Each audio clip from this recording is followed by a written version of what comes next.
If you'd like to be able to listen to the show without ads and have full access to bonus content, that's an option. To find out how, please go to dogmanencounters.com/podcast. Hey everyone, thanks so much for joining us for this special Monday night episode of the show. I've said it before and I'll say it again. You know about the best laid plans and what often happens to them. I had a guest lined up to interview and planned to air that show Friday night, but something came up in his life that kept him from being able to do that show. So we rescheduled and I planned to air the show tonight instead. Well, he's still dealing with that issue. So that just took that plan and turned it on its ear, unfortunately. Well, so we could still have a show tonight, I decided to do a Q&A where I would set it up so you could ask your general questions about Dogman. Whenever I bring a guest on and do a live stream, it seems like a lot of times listeners in the live chat are asking questions that are just general questions about Dogmen instead of focused on the guest. Well, I thought, you know what, with tonight's show, it'd be a great opportunity to be able to address those questions that you might have, because it sure seemed like there were quite a few of them that you do have. But before we get to that, I wanted to bring you up to speed, update you on some things that have been going on with past guests. There are two guests who have been on recently, actually, who, gosh, how should I put this? They've had some very unfortunate, very disturbing developments. And then there is one eyewitness who was on recently who I've got good news that I want to share with you about him. Let's get to the bad news first. My thoughts are still scattered on this. It's hard to put it all together. I'm going to talk about the first eyewitness I want to tell you about is Cam. If you listened to episode 528, you heard Cam come on and he talked about his dog Dallas being killed by the dogman that was about to kill him, in my opinion. The dogman, in my opinion, was giving every indication that if Dallas wouldn't have been there to save him, that dogman would have taken Cam out, unfortunately. Well, I think it was Wednesday.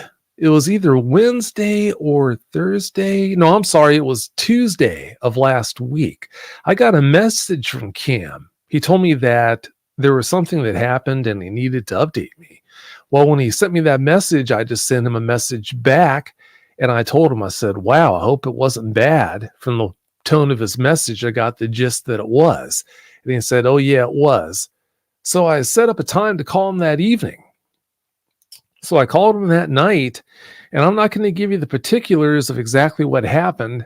I've been in talks with him, and he's expressed an interest to come on, and tentatively the plan is that he'll be on this Friday night to bring all of you up to speed. But to give you a 10,000-foot overlook of what happened and, wow, why it's so bad, he recently had another encounter with that same dogman, unfortunately.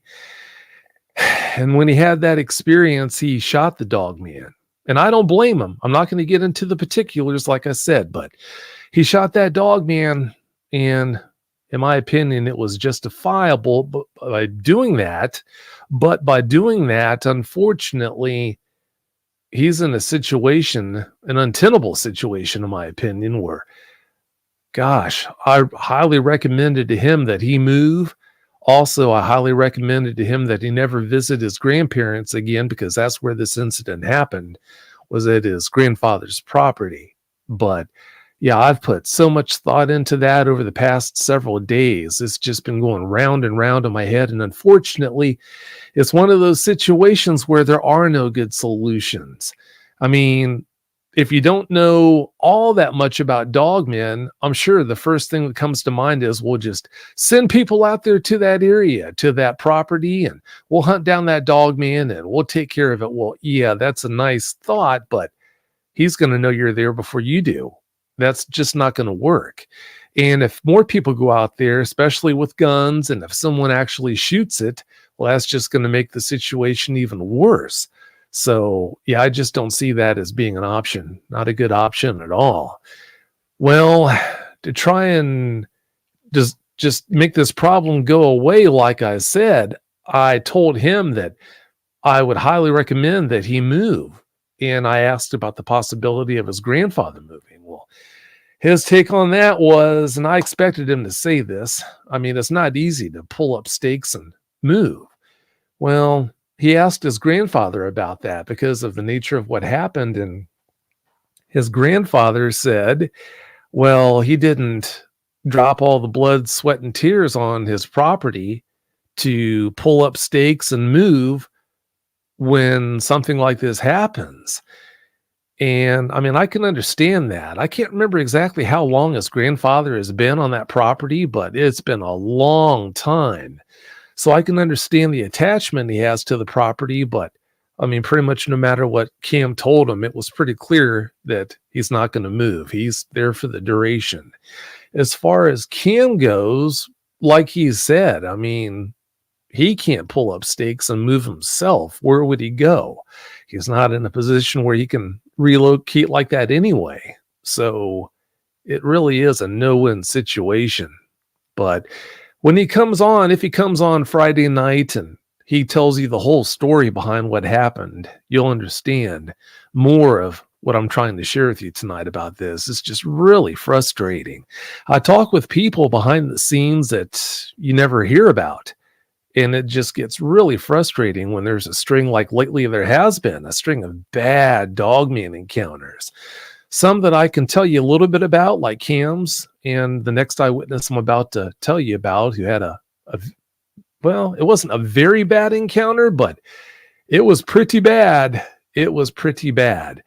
Like I said, they're eyewitnesses like them, like these two, where I can tell you some things about their experiences and just wait to see if they come on and tell you all the particulars. And then there are eyewitnesses like some lately that you just won't hear anything about. It's going to be kept under wraps and just between the two of us, between me and the eyewitnesses. But yeah, like I said, wow. There has been a string of bad ones lately. To move on to the second eyewitness I wanted to bring you up to speed about, if you listen to episode 535, Tiffany came on and talked about her property and how the Dogmen were hanging around and all the things that have been going on. And even the neighbors apparently have been having experiences with these guys. Some of the neighbors are more apt to talk about these experiences with Tiffany, and others not so much so. But recently, unfortunately, two Dogmen had a fight just feet from her. Apparently, a type 3 saved her from a Dogman that, well, the indications are it was trying to sneak up on her to possibly do her harm or possibly take her out. I know type 3s, they've got all these names, face eaters and all of this, but apparently this type 3 that another unfortunate experience happened with recently, and she's going to talk about that as well because her daughter's going to be joining her. Her daughter really was right in the mix when this experience happened that I'm kind of beating around the bush on. But yeah, both Tiffany and her daughter are going to come on and talk about these experiences. The one with Tiffany, where the type 3 apparently saved her. I guess the type 3 was a 9-footer, and the canine type Dogman that it apparently saved her from, it was probably about that big or maybe even bigger itself.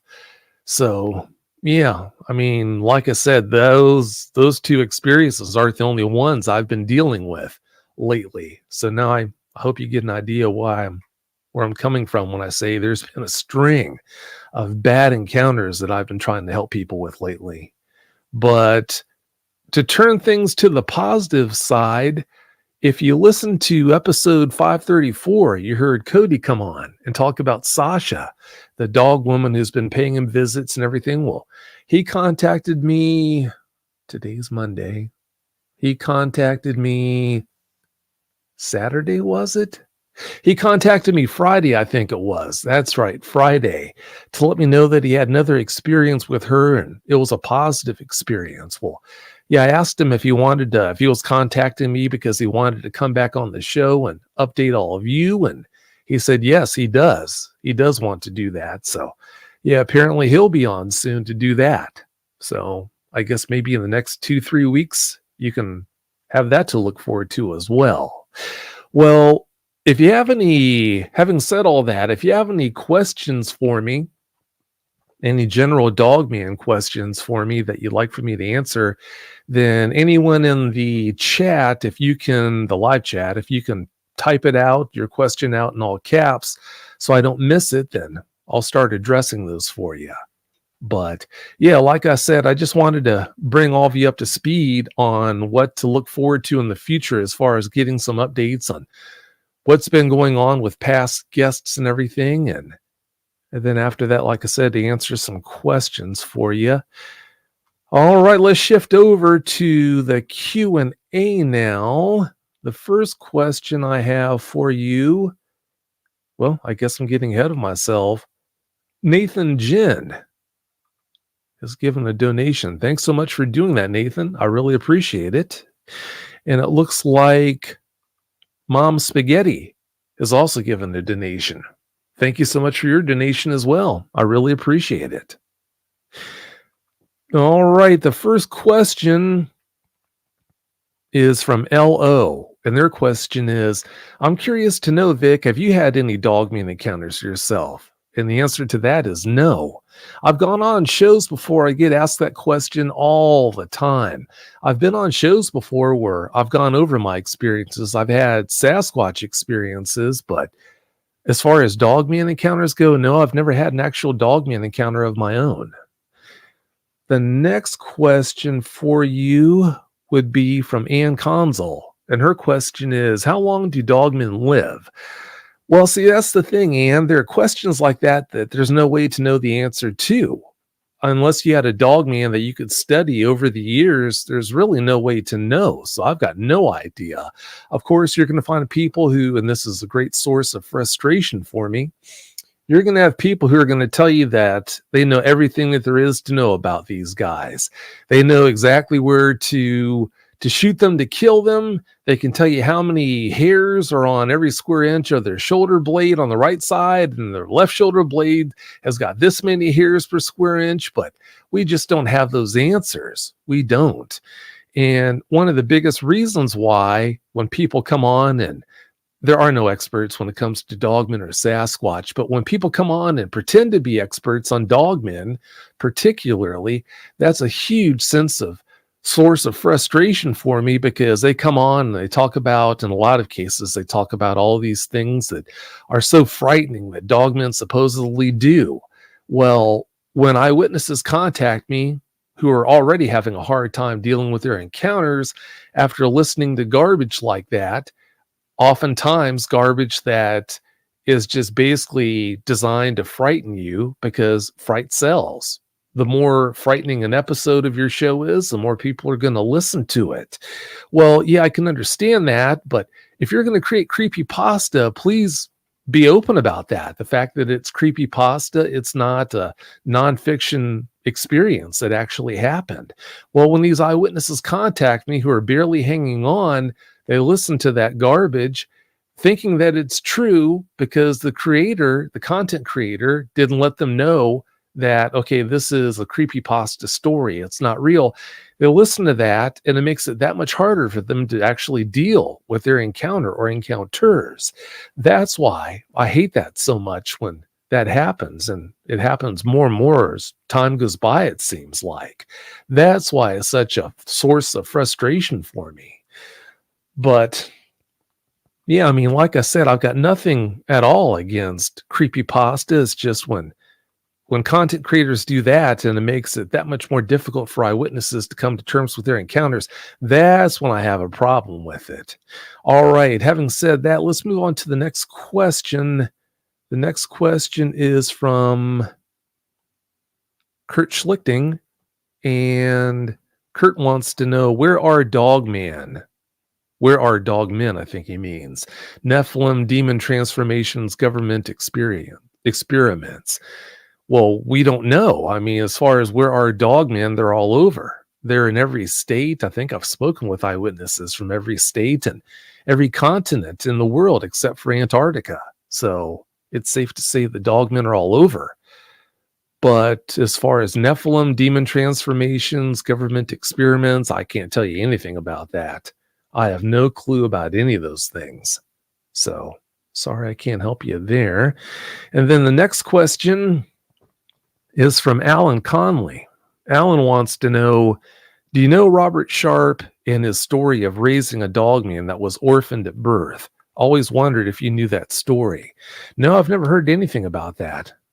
No idea what happened there whatsoever. So, yeah, that's news to me. Let's look for the next question. I think it's a comment. It's from Teresa Dresp. And Teresa's saying, creepypasta made it so much harder for me to deal with my experiences. Well, yeah, Teresa, I'm sure it did. I'm sure it did. Like I said, when you're hanging on to the edge, when you're right on the edge of the bridge, ready to jump, and you hear nonsense like that is just made to be as frightening as possible, yeah, it's not going to help. It's just going to hurt. So I totally get it. I do. The next question is from Job Bush, and Job wants to know, does DNR find dogmen like normal forest visitors? I'm not sure what you mean by that. Does the DNR find them? Yeah. I get the humor that you're trying to get out there, but yeah, I'm not really sure what to say about that. The next question is from Mona Gregory, and Mona wants to know, are there any reports of dogmen looking elderly? Well, there are some that credible eyewitnesses have reported looking kind of grayed out. So apparently, yes, there are some, but very few and far between. Don't get those reports very often at all. The next one, oops, I need to take a break here to clear my throat. Excuse me. The next one is from Apostate Bartholomew Rye. And their question is, if someone killed, I think they mean one. If someone killed one and wanted to bring it to you, would you want to see it? Well, I've already seen dogmen, so there's no need. And like I've said before in shows, you could have a dogman in your basement. And if your mission in life is to prove their existence, you could have a carcass in your basement and still not succeed. In my opinion, this is the way it would play out. Even if you had a friend who was an executive producer at a news station nearby, this is what I tell people who are just hell-bent on proving their existence. If you had a dogman in your basement and let's say it tripped on your back deck, hit its head on the barbecue grill, knocked itself out, actually killed itself, and you drug it into your basement with some friends' help. Well, let's say you called up your executive producer friend at the news station and they somehow decided to send a crew over. Well, this crew came over and they all go down to your basement and they're filming this dogman and it makes it onto the evening news. Well, the government's going to pay you a visit, and while you're sitting there in your couch or whatever, they're going to explain to you how they think it's so horrible that you're into kiddie porn or whatever else. And then they're going to make sure that you understand you have an option. They can either on their dime hold a press conference the next day where you're going to take the podium and admit to creating this elaborate hoax. And if you do that, you'll be fine. Everything will be forgiven. But if you don't do that, then you're going to go away for the rest of your life. What are you going to do? You've got no choice. When you're going up against an entity like the government that's got the resources and the power that it's got, you can never win a fight like that. So even under what you might consider to be the best of circumstances, you're never going to be able to win a fight like that against them. So you're only going to harm yourself. All right, the next question is from Job Bush again. He wants to know any news out of Marvin Allen. You know what? The last time I heard from Marvin was when it was about a week or so before we did that last show. I haven't heard from him since. I hope he's doing well, but yeah, that was the last time I heard from him. Looks like Bang Bang wants to know the same thing. Where is Marvin? I don't know. I've got no idea on that. I hope he's doing well. He's a good guy. And I'm seeing questions that aren't in all caps. That really makes it hard for me to catch them. I'm going to miss a lot of them if you don't put them on all caps. So please try to do that for me. The next question is from Scott Baker, and Scott wants to know, do dogmen shed their teeth like a shark? Well, no, they don't, because they're bone-anchored teeth versus sharks. They obviously have cartilage instead of bones. Totally different animal class. Apples and oranges there. Let's move on to the next question.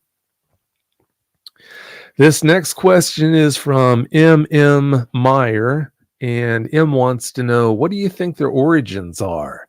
There are theories that they're ancient warriors from a different galaxy who came here to fight the reptilians. What are your thoughts on this? Well, I think that's just people reaching, just grabbing.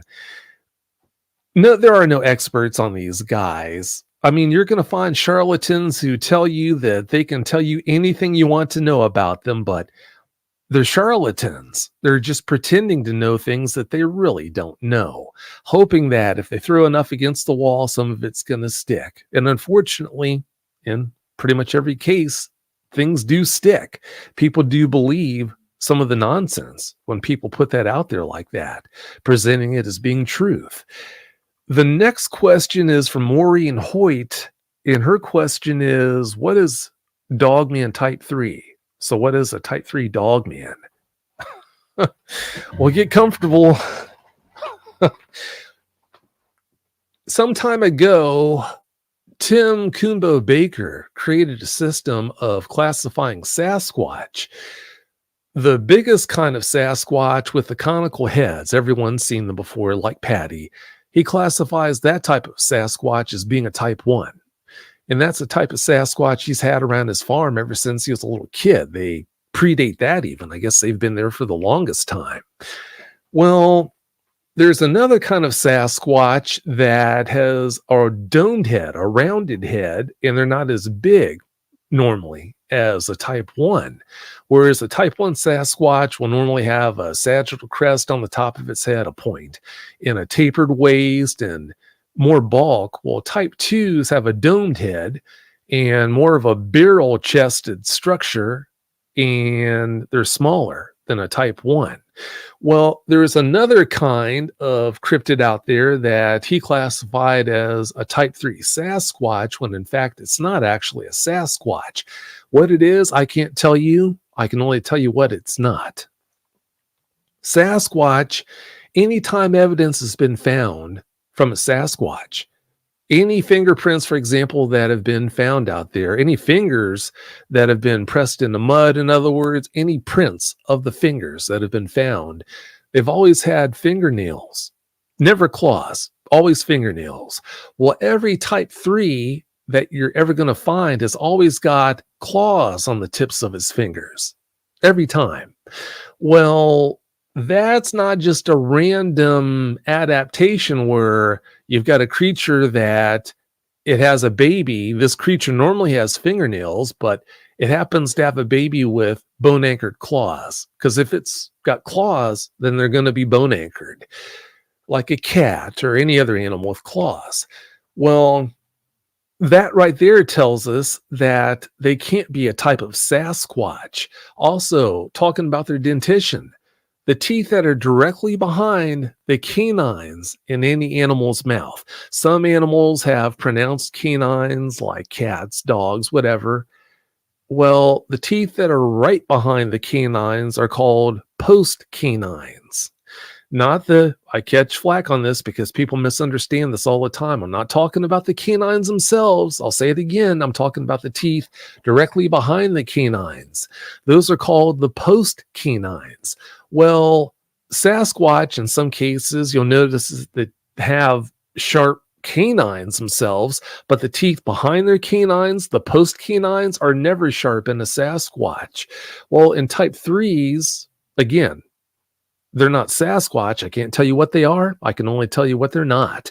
Another reason, another anatomical feature that tells me that they're definitely not a kind of Sasquatch is the fact that in every case, a Type 3, their post-canines are always sharp. That right there is a disqualifying anatomical feature that tells me clearly, definitively, that they're not. They can't be a kind of Sasquatch. Again, what are they? I can't tell you. All I can tell you is what they're not, and they are not a type of Sasquatch. Type 3s, now to answer your question, Maureen. Type 3s have hominid style legs the way humans do, the way Sasquatch do, like type 1s, type 2s. And they have varying looks. Some of them look like a Sasquatch that's got a baboonish type head. All the teeth in their mouths are always sharp. Some people call them face eaters. Some people call them googway. There's a gentleman named, wow, don't get old. His name escaped me. There's a man who specializes in talking with eyewitnesses who've had encounters with googway, who's got a YouTube channel. If anyone can remember his name, I apologize. I'll mention that so that you can go listen to some of his shows. But yeah, nonetheless, that's really the easiest way to tell a type 3 from a canine type dogman, the leg structure. The leg structure is going to be hominid style, like ours or a Sasquatch, versus a canine type, a true dogman is going to have a leg structure like a dog would. So that right there is going to be the easiest way to tell that, and that's about the easiest way for me to answer that question about what a type 3 is for you, Marine. So now moving on, this next question is from Ghosty UFO, and Ghosty wants to know, Vic, sorry, I keep hearing types of dogmen. What is well, it's the same question. What is a type 3 dogman, and how do they differ from different other types? Yeah, I think I answered that question for you with the last one I addressed. So the next question is from Bang Bang, and she wants to know, why do you think they smile? I think they smile, Bang Bang, because they're masterful at pushing our buttons. They know exactly what to do to get a rise out of us. And they know, consequently, if they smile at us, then that's just going to make it that much more difficult for an eyewitness to deal with the experience. So that's why they do it. I've got no doubts about that. I'm still seeing questions that aren't in all caps. Looking for the next one, trying not to miss any here. Again, if you have any questions, please do type them in all caps. This next one is from D Truth, and D wants to know, Vic, what started your interest in dogmen? That's also something I've talked about on all the shows, basically, I've been a guest on. What started my interest in them was back in 2007 and 2008, I was a co-host on a Bigfoot specific podcast. And back then, Tim Kumbo Baker and Bear Grant were regulars. Well, they would come on all the time. And one time they came on after a weekend outing. And when they came on, they talked about someone in their group seeing what they called a dog-faced booger. And when I heard them say dog-faced booger, I thought, what's that? What are you talking about? I knew what a booger was. That's a common name used to describe a Sasquatch in the South. But when they said a dog-faced booger, I thought, what in the heck is that? Well, after the show, I can't remember which one of them I asked, but I found out that they were talking about a dog man. Well, even back then, I thought, you know what? If you have a traumatic experience with a Sasquatch, you can go to your corner's grocery store, basically, and find someone to give some sort of help to you. Well, if you have an encounter with one of these dogmen, where do you go? Who do you talk with? I thought, you know what? There's a real need here. Well, fast forward years later to, I think it was, 2013. I put the pieces in place to start the website, and it wasn't long after that before the eyewitnesses started pouring in their testimonies and reaching out to me. And yeah, the rest is history. About a year after that, I aired the first episode of the show and haven't looked back since. I've aired episodes ever since, and I think it was from the start. Yeah, from the start, a lot of people don't realize this, but I was offering episodes in podcast format. There are so many people who listen to the show regularly, who've listened for years, who think that the show is only available on YouTube, but no, it's available on your favorite podcast app as well. If you have an Alexa device in your home, if you say, Alexa, play Dogman Encounters, well, she'll play the most recent episode of the show. How neat is that? Let's move on to the next question. This one's from Shannon Umanazer, and Shannon wants to know, Vic, why do you think some people see them and some don't? I can't really answer that for you, Shannon. All I can do is just guess. My best theory on that is I think they pick people where, number one, they think they're going to get the most response from. Just like if you're a prisoner, if you carry yourself a certain way, then I think you're a lot more likely to be messed with. And if you carry yourself in a way that makes it seem like you can take care of yourself and you're not afraid and whatnot, I think part of it has to do with that. And another part of it probably has to do with opportunity. If there aren't any other good options, and if you're stumbling and bumbling along out there in their area and they see you, well, if it's convenient to them, if nothing else is going on, then they might come over and mess with you just for their entertainment. I think the biggest reason why they do mess with us is just for entertainment. I mean, you're talking about a true apex predator who obviously doesn't have to spend much time at all out of their day to feed themselves. Well, if day in, day out, they're not spending any more than maybe an hour to feed themselves, that's a lot of time that they're going to have on their hands to do something to entertain themselves. The more intelligent you are, the easier it is for you to become bored. Well, that would definitely explain why they look for other things to do. And unfortunately, it would appear that trying to frighten us to within an inch of our lives is a favorite pastime for them. Maybe they can see, okay, well, these people, these humans, obviously have they're very intelligent. So maybe that aspect right there of us makes it that much more entertaining to them to frighten us. Again, I'm just guessing here, but it would make sense. It really would.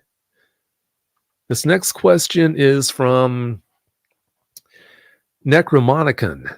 And Necromonicon wants to know, where does Dogman live? Where are the dead bodies? Well, like I said before, they live all over the place. They're seen in forests, but they're also seen in cities. They've been seen from very credible eyewitnesses well within the city limits, the city limits of major metropolitan areas, Chicago, Boston, Cincinnati, Dallas. Those are just some of the main metropolitan areas where credible eyewitnesses have seen them inside of the city limits. So yeah, you can pretty much run into a Dogman anywhere. This idea that you can only run into them in the deep forest is just a canard. That's not true at all. Let's look for another question. Oh, that's right. Part 2 of your question is the same one here. Where are the dead bodies? Well, where are the dead bodies of bears? There are a lot of woodsmen out there and woodswomen out there who have spent their whole lives out there. But they'll tell you, if you ask them, they've never seen the bones, the carcass of a dead mountain lion. They've never seen the carcass of a dead bear.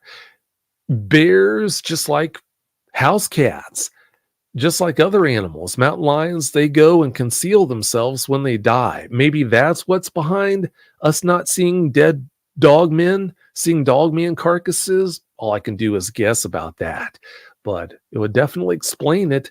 Maybe other dogmen, maybe a dogman that believes it's terminal is going to seek out another dogman that can conceal its corpse somehow.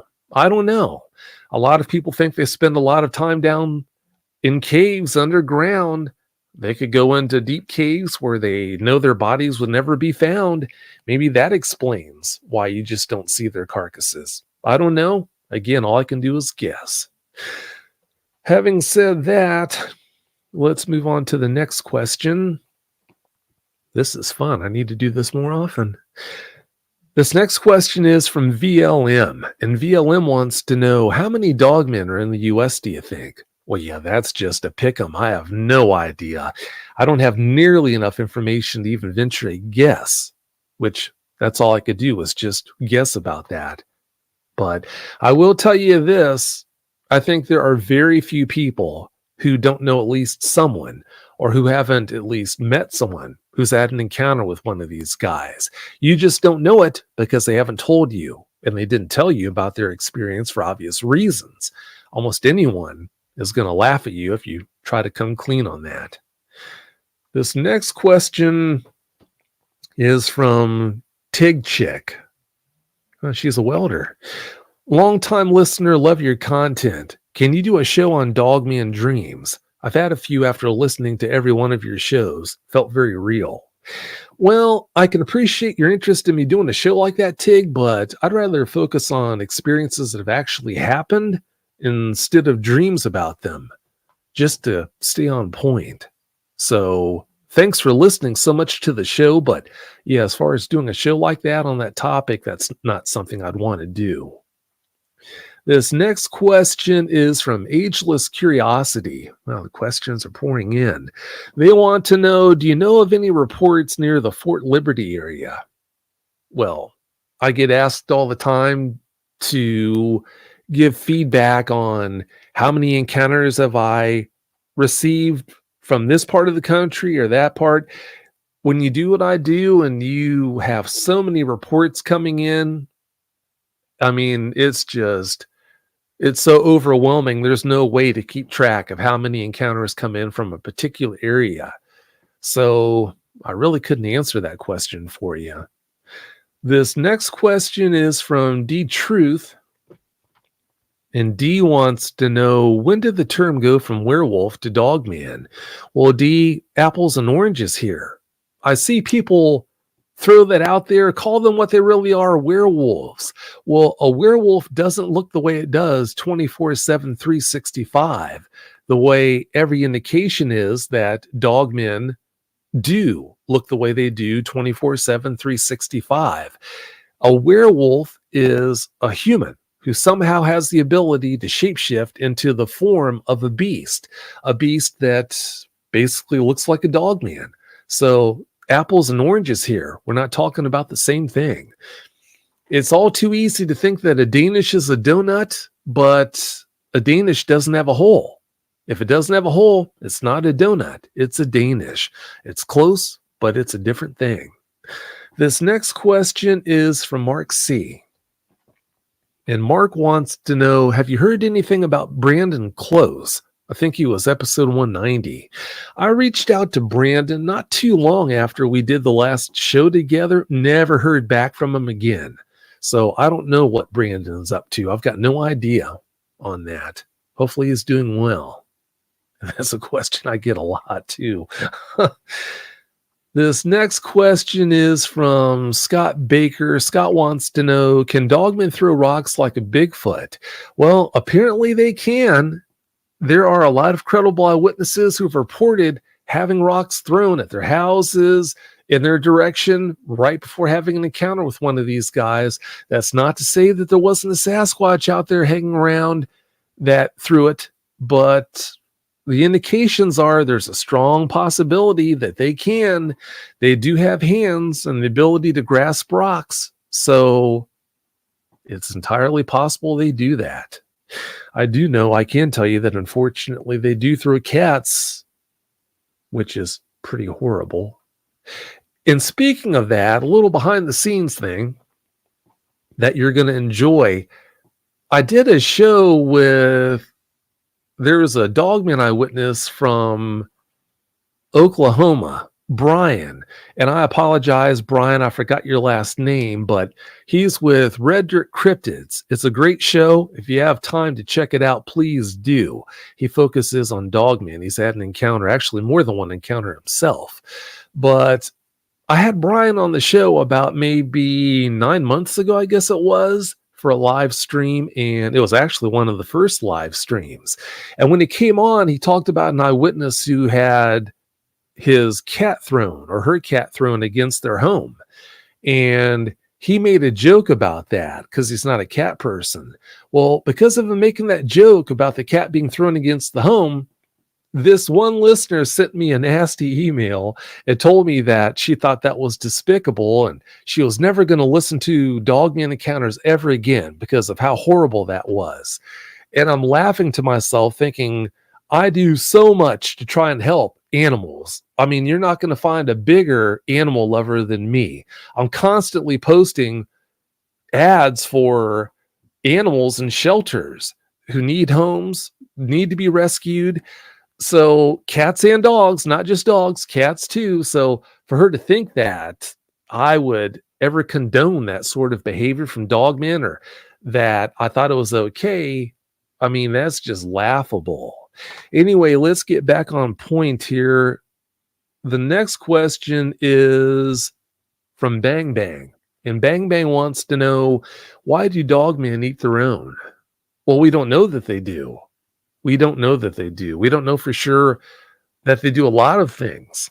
I think that right there, that question, I think that probably stems from someone putting in stories out there that didn't actually happen, but they thought would make for an interesting show. I could be wrong, but that's my opinion on that.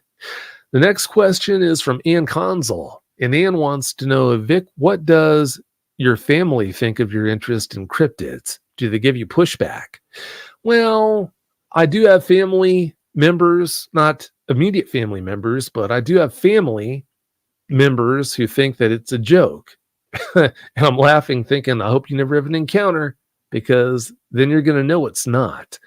But yeah, as far as my immediate family, no, they take it seriously, and they believe in the existence of dogmen. They know that I wouldn't devote all this time and all this effort to something that wasn't real. So they know that these guys are legit. Unfortunately, they are. The next question is from M.M. Meyer.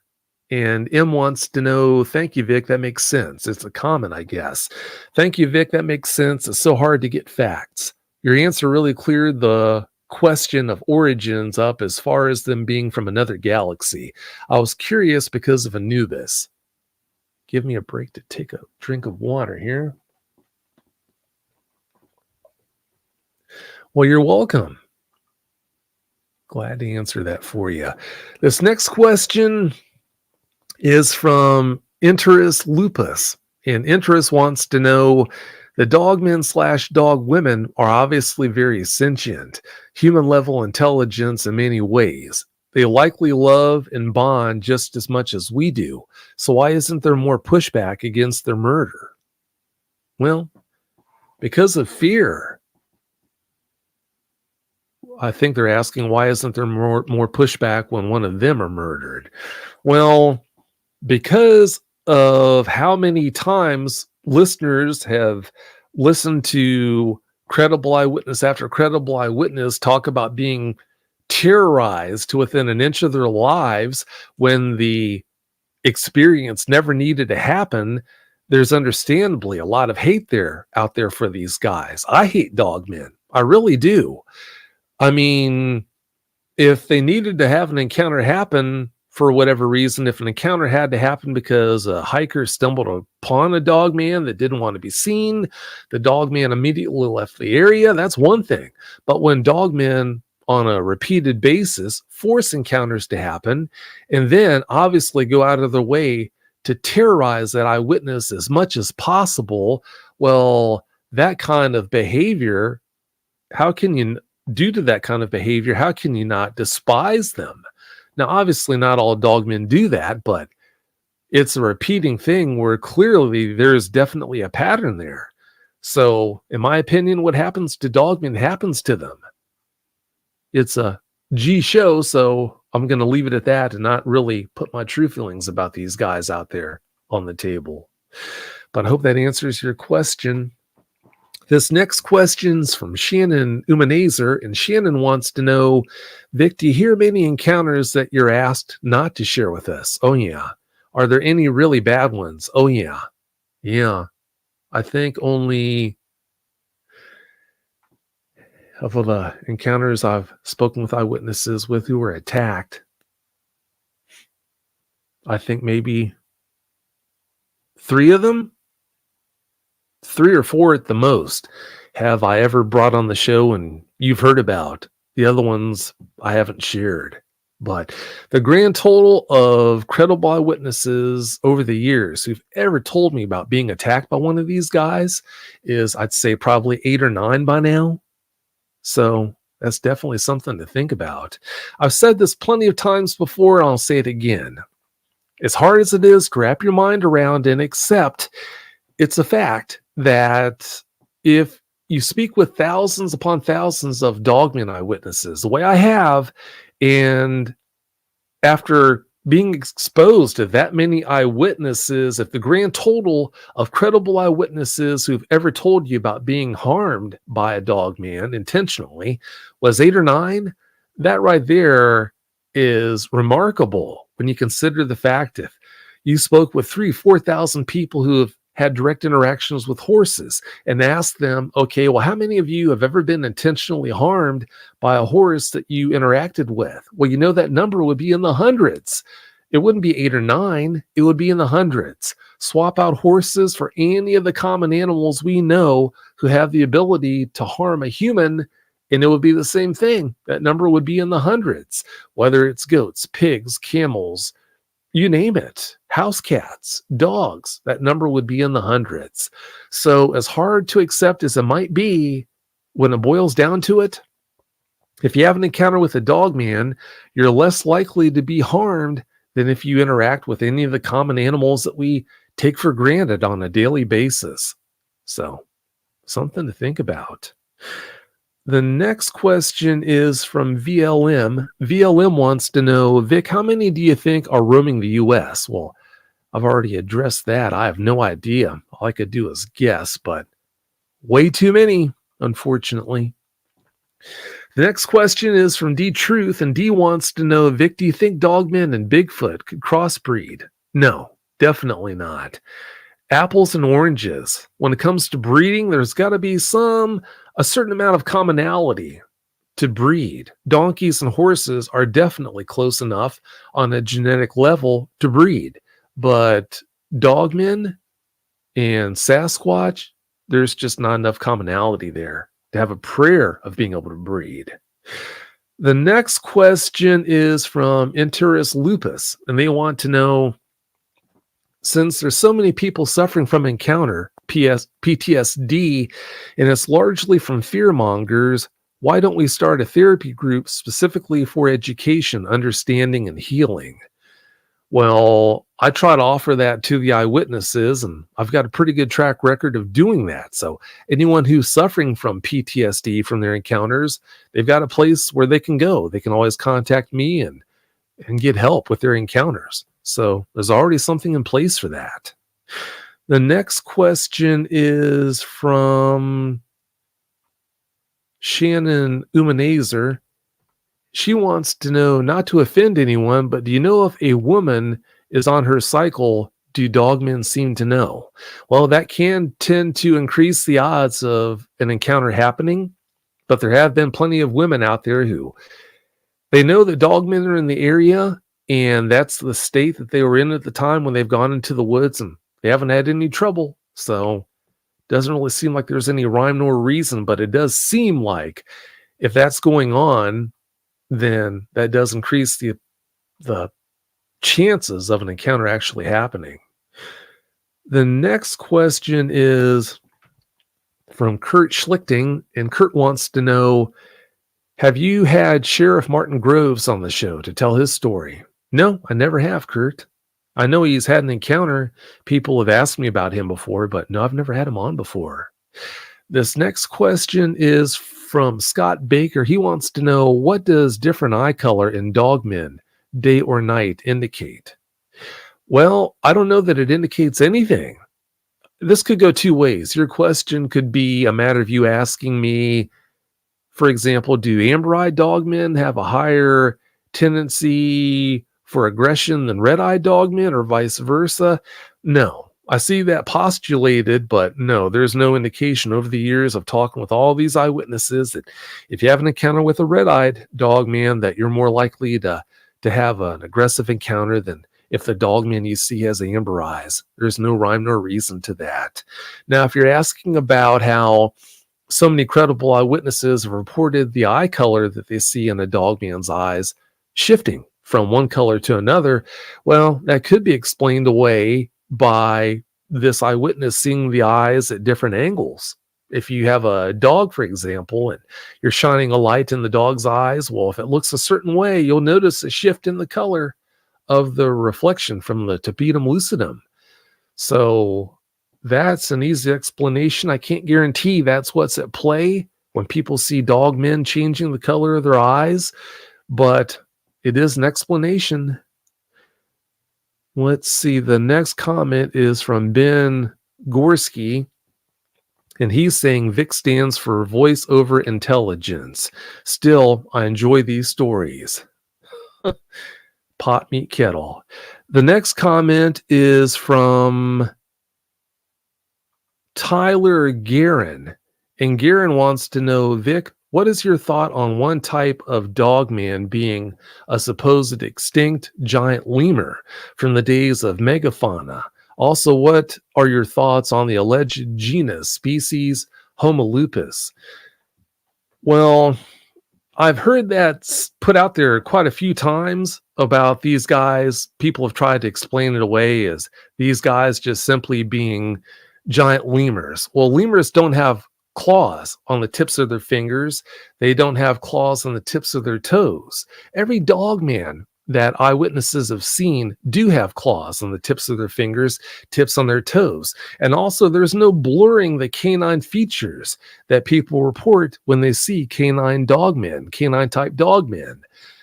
Lemurs, they are primates. So if they do evolve over the years into some kind of a giant specimen, they're still going to have primate features. Well, eyewitnesses, when they talk about their encounters with dogmen, canine type dogmen, I do have some eyewitnesses tell me about their type 3 encounters as well, but most of them, the bulk, would be canine type dogmen eyewitnesses. Well, when they tell me about their encounters with canine type dogmen, they don't report any primate type features. It's all canine features. So as far as I'm concerned, I can understand people wondering about that, but there's nothing to support that in my opinion. The next question is from Gypsy Wandering, and Gypsy wants to know, Vic, I have a Bigfoot experience if you're interested. Should I email you? If so, what's your address? Well, Gypsy, yeah, if you'd like to come on my Bigfoot sighting, then yeah, if you go to mybigfootsighting.com and just fill out a guest request, that's all that's required. I'll contact you. We'll schedule a recording for the show, and yeah, I'll definitely bring you on. I'd love to do that, and thanks for reaching out. The next question is from VLM. It's the same question. How many are roaming the U.S.? I've answered that for you already. So let's look for another question. This one is from Colm James O'Neill. And Colm wants to know, I've already answered that question. Have you ever had an encounter with a dog? Man, I answered that at the start of the show. So let's look for another question. This one is from Legna97. Legna wants to know, do you have any encounters from Sequoia National Park? Well, they do happen there, but I can't remember how many have been from there or anything like that, how long it's been. Like I said, I mean, understand, I don't bat an eye if I have 3-4 brand new dogman encounters come in one day from people I've never heard from before. Some days I'll have as many as 7 or 8 brand new encounters come in from eyewitnesses again I've never heard from before in one day. So imagine, over the years of doing this, imagine how hard it's going to be to keep track of where these experiences happen and all that. I will tell you, there is a map on, if you go to dogmanencounters.com and visit the About Dogman page, there is a map that has pins to let you know where dogman encounters have happened. I'm not sure if Anna Corson, that's who created this map, I'm not sure if Anna is keeping that map updated, but It's got a lot of pins in that map, so if you haven't already checked it out, highly recommend you go to dogmanencounters.com, visit my About page, and then you can see the map that way. Let's look for another question. This one's from D Truth. D wants to know, Vic, have you ever gone on a Bigfoot or Dogman expedition? With what time? No, I sure haven't. When I can, I'll go for walks in the big woods here, but as far as pulling up stakes and going to some place where they're putting on an expedition for dogmen or Bigfoot, no, I've never done that. And I'm not a dogman researcher. I just focus on helping dogman eyewitnesses come to terms with their encounters.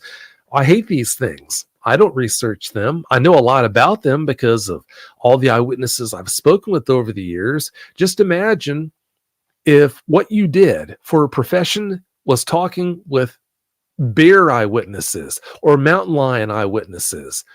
Well, yeah, you don't have to go out and research them in the field to wind up knowing a lot about these guys, their habits and things like that. So yeah, I don't do things like that. So good question though. The next question is from Enteris Lupus, and they want to know, since there's so many people suffering from encounter PTSD, oh, that's a repeat question there. I already got to. This next question is from Apostate Bartholomew Rye. They want to know, which type would you consider the most dangerous? I lead towards the canine variant. He says variant 4. There is no such thing as a variant 4. It seems like every day you turn around, someone else is trying to reclassify these things. And it's just so hard to keep up. Between canine type dogmen and type 3s, it's really hard to say. It's really hard to say. There have been cases where credible eyewitnesses have reported type 3 dogmen or type 3 cryptids, whatever they are, attacking eyewitnesses. There are cases of canine type dogmen attacking eyewitnesses. So it's really hard to say which one is more likely to do that. I really don't know. All I could do is guess. This next question is from Isaac Gamus. And Isaac wants to know, I've heard stories of dogmen seen with collars around their neck. Do you have a theory on this? I don't. I don't know that really happened. Maybe it did. Maybe it didn't. I don't know. If it really did happen, then yeah, that's something I couldn't explain. I will say this, Isaac. It's been put out there countless times that an easy way to explain their existence is that they were somehow created in a laboratory. And whereas I do definitely believe that our government is creating dogmen, test tube dogmen, that definitely doesn't explain their existence. I mean, they've been seen so much further back before we ever had the technology to even come close to making a test tube dogman. There's just no way to explain away their existence is, okay, it's a case where every dogman that's ever been seen was created in a laboratory, because yeah, that's definitely not the case. This next question is from Ann Consul. And Ann wants to know, can dogmen cloak, or is that a bunch of nonsense? Well, there have been multiple credible eyewitnesses who've reported seeing that. They've reported witnessing a dogman cloak, sometimes right in front of them. So yeah, it seems like there is something to that. This next question is asking about Brandon Close again. I've already answered that one for you. Yeah, I haven't heard from him since the last show he did. I reached out to him and I never heard back. This next one is from James Moses. And James wants to know, how do you suppose dogman runs on their front hands? Do they ball up a fist? Well, when I've asked eyewitnesses about that who are close enough to see, it would appear that they run with their fingers extended, not knuckled under, I should say, like a gorilla. And it would make sense if they did run knuckled over, or is it knuckled under?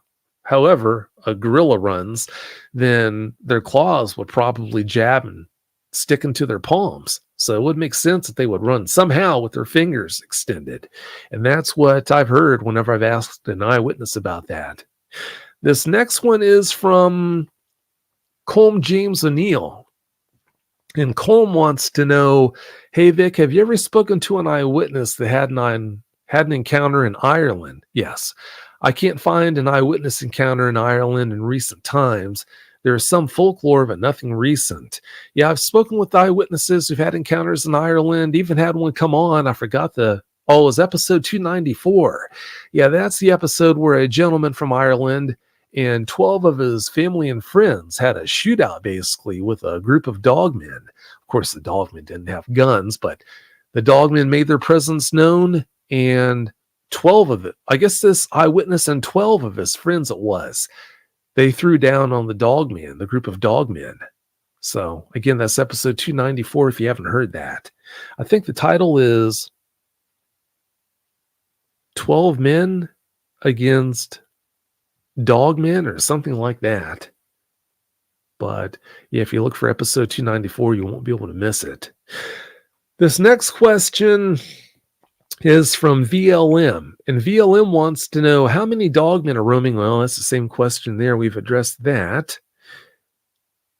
And the next question, let's look for a good one. The next one is from Josh Van Wormer. And Josh wants to know, how big was the biggest pack that you've heard of, not you've heard of from eyewitnesses or anyone else?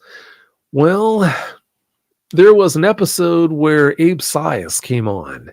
He's pretty well known in the cryptid community. Abe came on and talked about one night where he was in his home and he heard a woman screaming in the woods, what he thought was a woman screaming.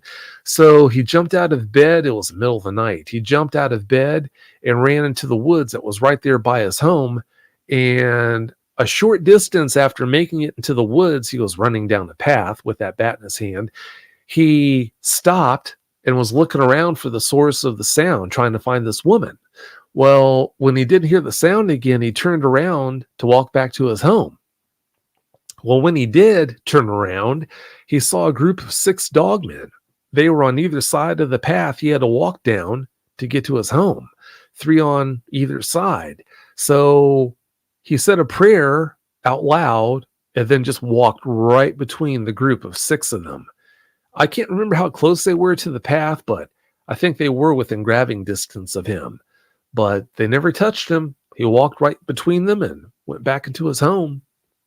So that's an example right there for you. And I think there has been a case where in episode 294, I think that gentleman from Ireland talked about seeing maybe 8 to 10 or so dogmen in that one group.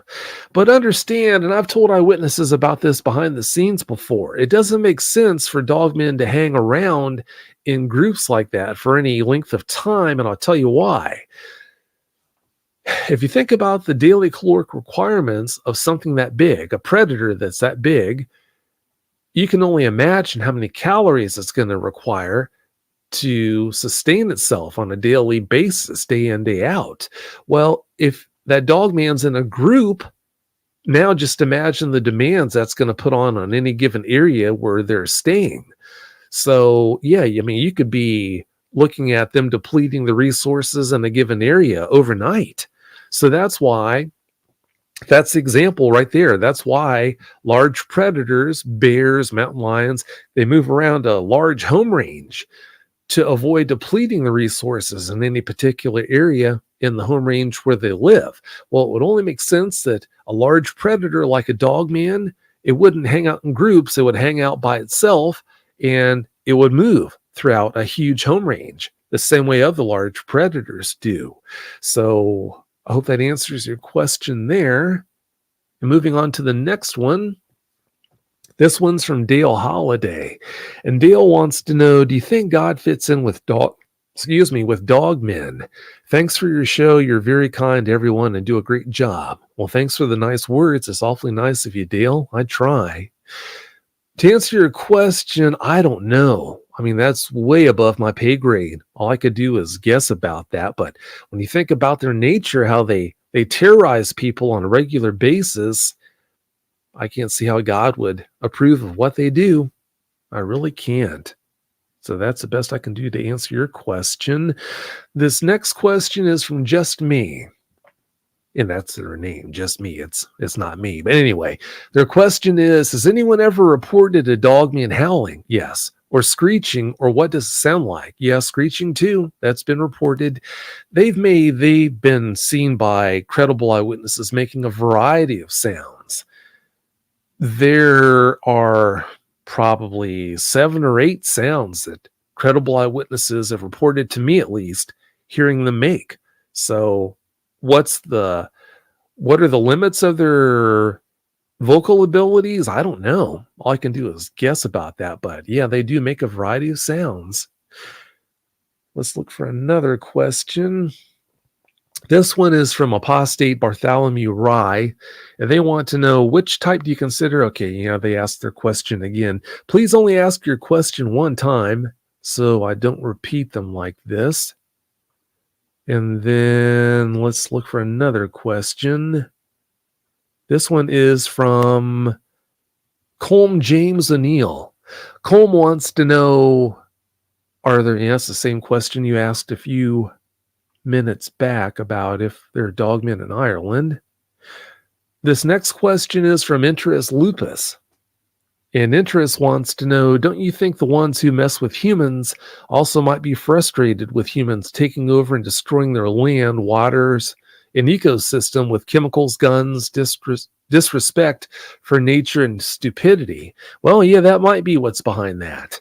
I mean, they've been described as being the sheriffs of the forest by people who know a lot about these guys, apparently. And if that's the case, and I could definitely understand how we disrespect nature on an ongoing basis, why they would take exception to that, and that's why they mess with us. That's a good explanation for that. So you just might be onto something there.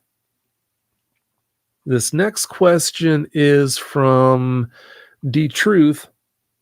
And yeah, that's the question that's already been asked before about if dogmen travel through portals.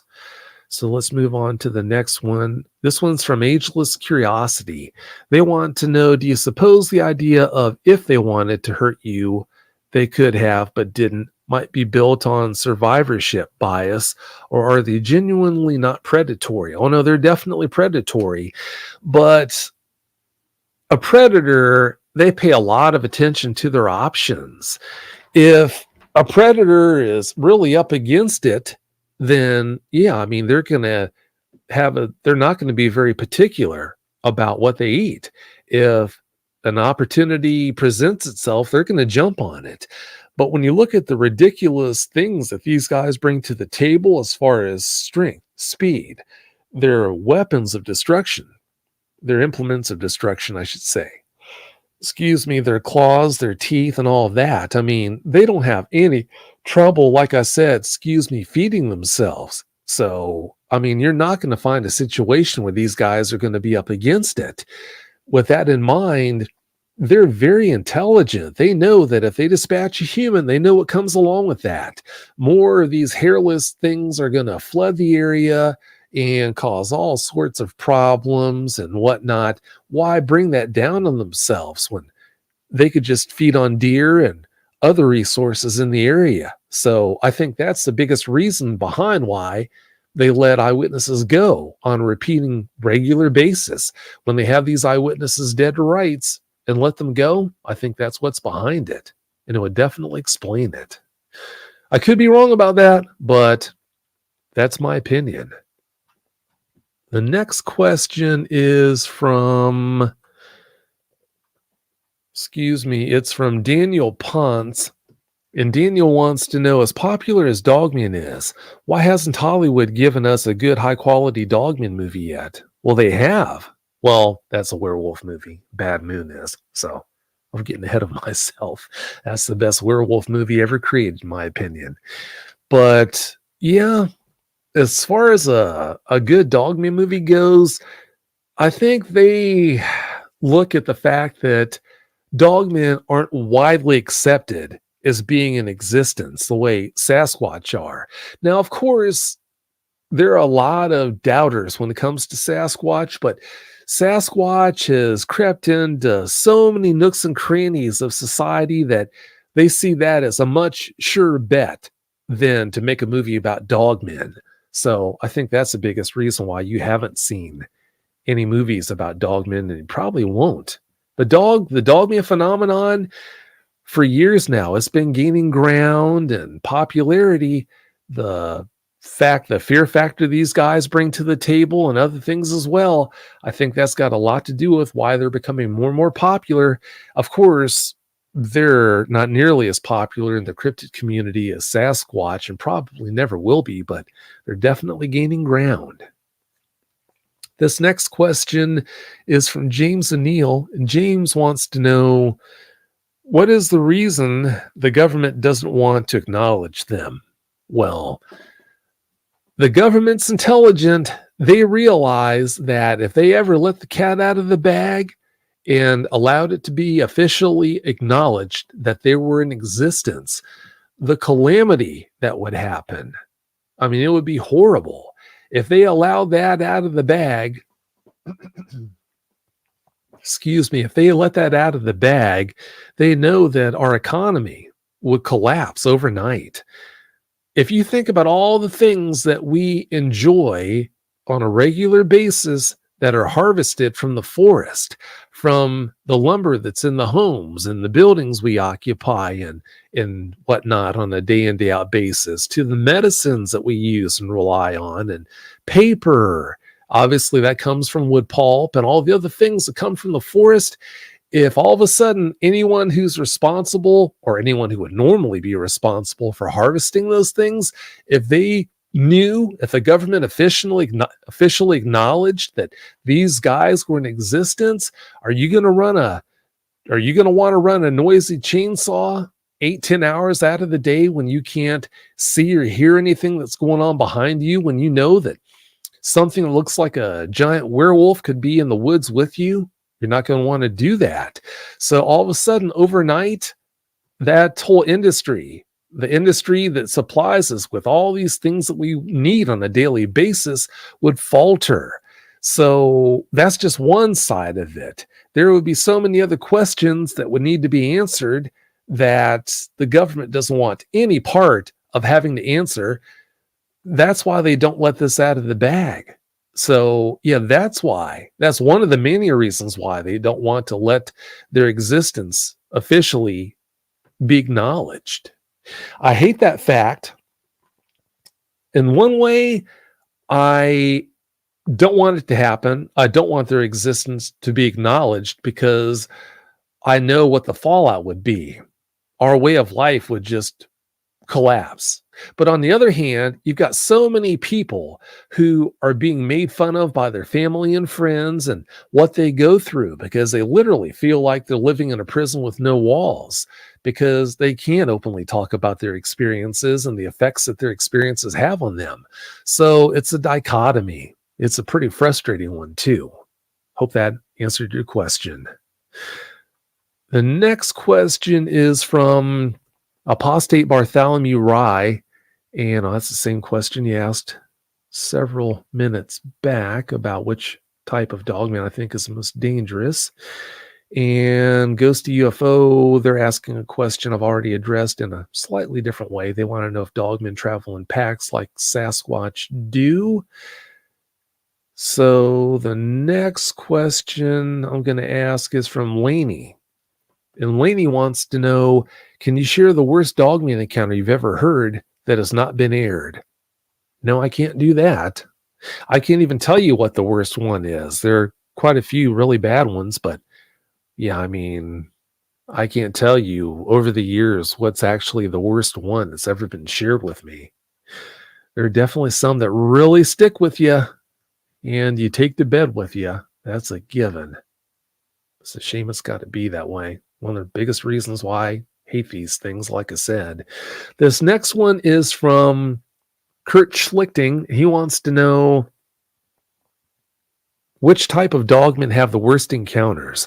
Werewolf kind, I can imagine the worst. What about the ones that look like a giant wolf? Do they terrorize people? Well, yeah, canine type dogmen do have a lot of variants, but yeah, normally it's the ones that look more monstrous that normally are behind the worst encounters. But it would make sense. The more frightening a particular dogman is, well, normally you'd expect that type of dogman to cause the most traumatic encounters. So that's what you would expect, and that's how it is.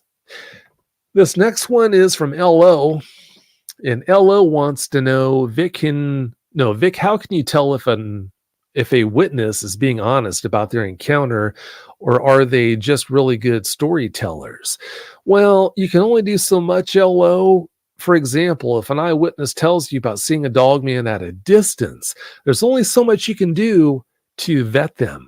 But if they tell you about having an up close and personal with one, then yeah, you can definitely vet them by asking them questions that only a person who actually did have an up close and personal would know the answers to.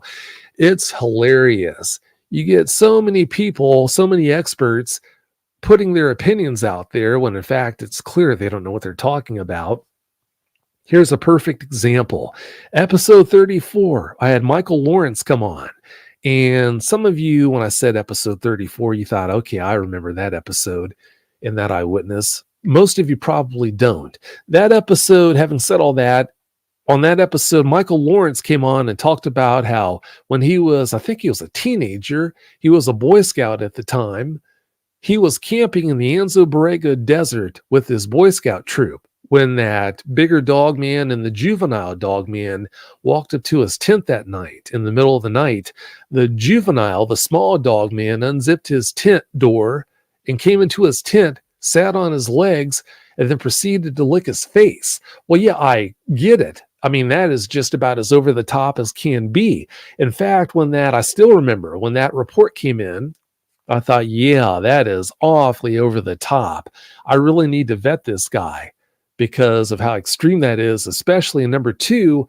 If that actually happened, he'll know the answers to my vetting questions. Well, yeah, I scheduled a conversation with Mike, and when I did call him, we broke the ice, and after a short time of doing that, I got down to brass tacks. I had him sit there and carefully walk me through the details of his encounter, because, well, I guess encounters, he had more than just that experience. He did come back for episode 35 and talk about another experience he had, a pretty bad one. But yeah, after he told me about his two encounters, I got down to brass tacks and I started asking vetting questions. Again, questions that only someone who was that close to a dog man would know the answers to. And instantly, he fired back the correct answers. It would be like me asking you, what color is grass? I mean, instantly, with no hesitation, matter of fact, he just fired out the correct answers. He did that with the first vetting question. So I thought, wow, that's impressive. This guy's the real deal. Well, how about, and then I asked another vetting question like that. Instantly, no hesitation, he answered right away. I thought, you know what? This seems so over the top, but this guy is the real deal. So yeah, for all the people who laughed at Mike and they were trying to poo-poo him, and how could you bring a huckster like him on the show, Vic? Shame on you and all this. He's the real deal. You don't know what you're talking about. He's definitely a bona fide dogman eyewitness. I hope that answered your question there.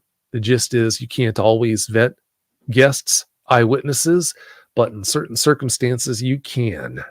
To summarize it, this next one is from Mosh Kins. Mosh wants to know, can you tell when, yeah, that's the same question there that LO just asked.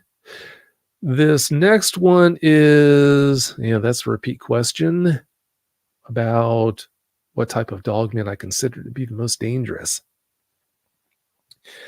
So the next question is from Ageless Curiosity. They want to know, how does someone file a report? Well, that's easy. If you go to the website, if you go to dogmanencounters.com and then submit a report, then yeah, I'll just contact you and schedule a conversation with you, and we'll talk about your encounter or encounters then. It's really easy. It is. The next one is from K Bowers 8111. And they want to know, living in what's been called Texas Dogman Triangle, is it not a matter of if, but when I see one? Or is, I think they meant to say, or do you think the odds are about as good as winning the lotto? Yeah, I think the odds are about as good as winning the lotto. Even if you live in Dogman Central, the odds of having an encounter are very slight. They really are. The next one is from Ageless Curiosity, and they want to know, does it need to be a long report or is a simple paragraph enough? Yeah, a simple paragraph. Just give me a rough idea about what happened. That's definitely good enough. But please don't skip any of the fields, though. I just want you, if you fill out all the fields, then I'll definitely contact you. And please don't tell me you had an encounter, not to say that you would do this, but I get people submitting reports who tell me that they had an encounter, that tell me they had an encounter, but they don't give me any details about the encounter. And that's all wrong.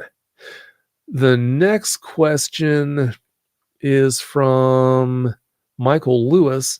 And Michael wants to know, do you think they breed with wolves, coyotes, or dogs? No, I don't. I don't think they have enough in common with wolves, coyotes, or dogs to do that. But again, that's what I think. I don't know. Maybe they can somehow. Maybe they are close enough genetically to do that.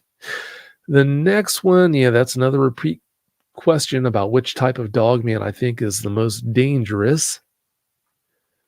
The next question is from Caitlin McLeod, and Caitlin wants to know, why do dogmen have different colored eyes? What does that mean? Well, why do people have different colored eyes? Why does this person over here have green eyes and this person over here have brown? It's just how it is. I don't think there's any significance to it. It's just how it is. So, yeah, I think that's all there is to it. The next question is from No More Funland, and they want to know, Vic, what do you make of the dogman encounters from Skinwalker Ranch reports? I don't know. I really don't know. As far as skinwalkers go, that might be a case of people seeing dogmen and saying that they must be skinwalkers. I don't know. I don't know enough about that to really make to form an educated opinion. So I don't know, and I'll be the first to let you know that I don't know the answer to that. This next one up is from Justin John. And Justin, Justin wants to know, interest in Bigfoot amongst PhDs has grown dramatically in recent years. Do you know of any PhDs taking interest in the dogman phenomenon? I don't know of any, but there are people with quite a few credentials behind their names, or quite a few credentials, I should say, who are very interested in the phenomenon. I've been contacted by trauma surgeons and lawyers and judges and you name it. So there's definitely an interest out there. The next question is from Scott Baker, and Scott wants to know, is it a law in-house purchasing why the, I'm not sure what he means by this, what he's trying to say here. Is it a law in-house purchasing why the owner left from lender due to cryptids? Okay, is it a law? He's asking if you're required by law to let someone who's about to purchase your home that you left due to cryptids being around. No, I don't think there's any such law at all. These guys aren't even officially acknowledged. So, yeah, the answer to that is a definite no there, Scott. And this question has been kind of asked before, but I'll address it because in a way it hasn't. This one's from Beverly Yeager, and she wants to know, do you think dogmen howl for communication? Well, they probably do it for a lot of reasons. Maybe to try and communicate with other dogmen for whatever reason, and maybe for other reasons too. All I can do is really guess on that. I don't know. But that's a good question. Probably one we're never going to know the answer to. This one's been asked before as well. So let's look for another one. Yep, that one's been asked before about if they breed with wolves, coyotes, or dogs. Let's look for another one. This one is from Daniel Ponce. And Daniel wants to know, are you aware of any encounters / sightings that have occurred in large urban parks, such as Golden Gate Park in San Francisco, California? No, not in Golden Gate Park, but there was an eyewitness who reported an encounter, for example, in Central Park. How does that hit you? So, and it seemed like a pretty credible eyewitness. So apparently they have been seen in major parks like that. How a dogman could actually make its way to Central Park, I can't answer that. I have no idea, but there have been credible eyewitnesses who've reported such things. The next one is from Extaz, and they want to know, do you get life threats for exposing dogmen? No, I don't. I don't. There's a line, I should say, that as long as you don't cross that line, the government has no problems with you.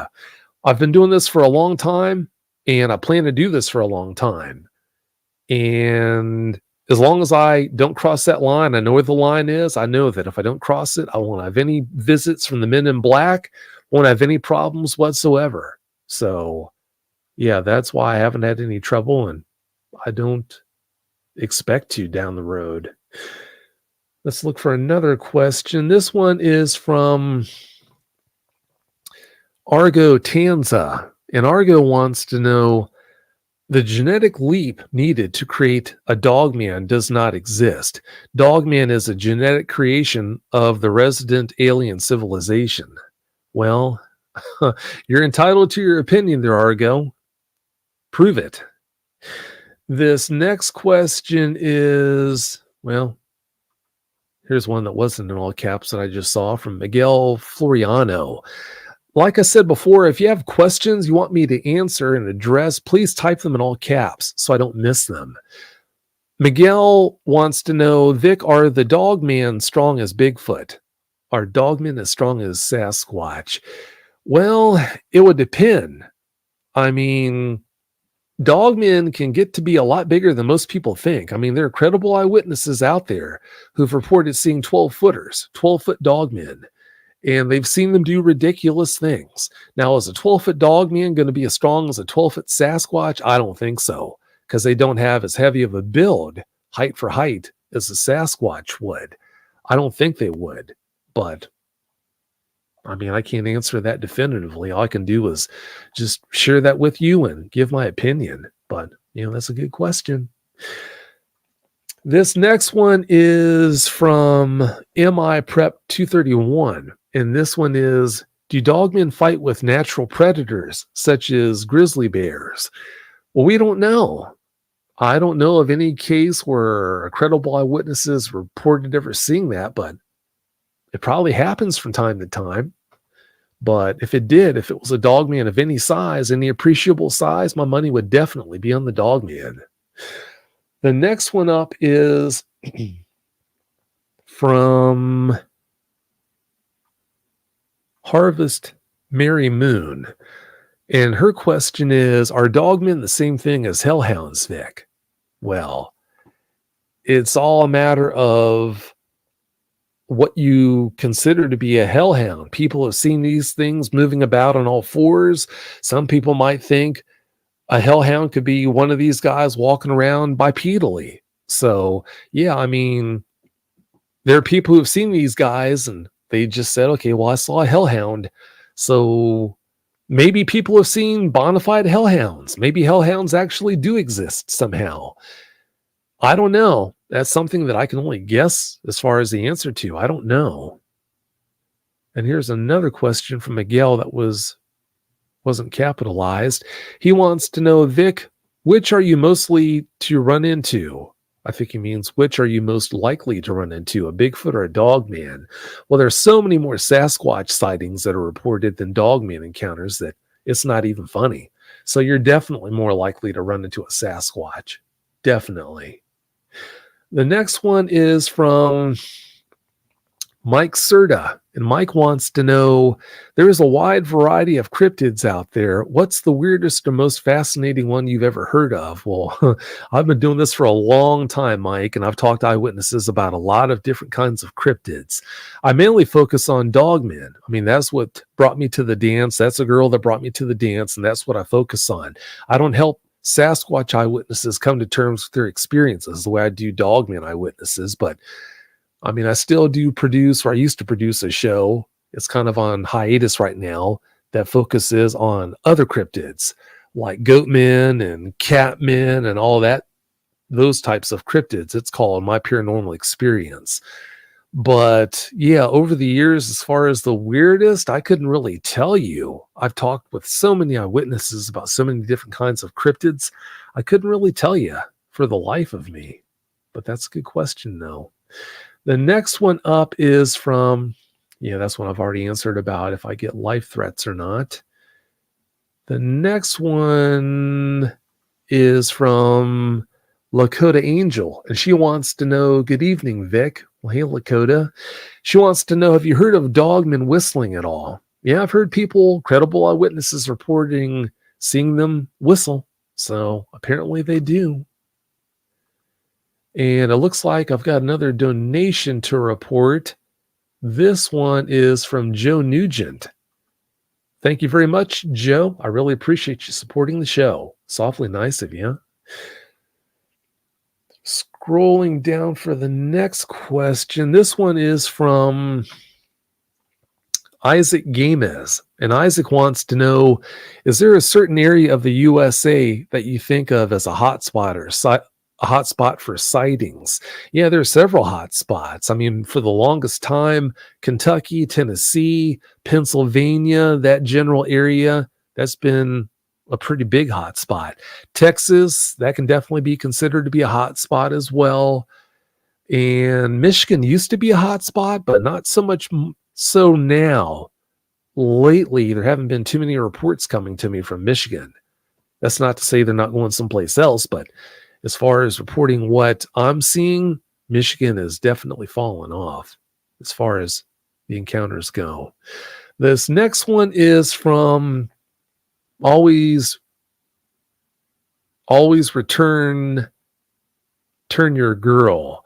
And her question is, how do you know when a dogman is around when winter is around? No bugs or birds around to go silent to give you an alarm that a predator/dogman is around.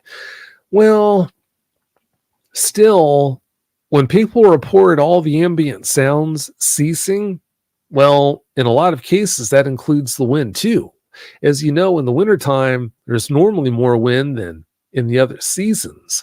So if you're out and about in the wintertime and you notice that the wind suddenly stops and you just notice a stillness that's almost deafening, that's a definite clue right there that you might be in the presence of one.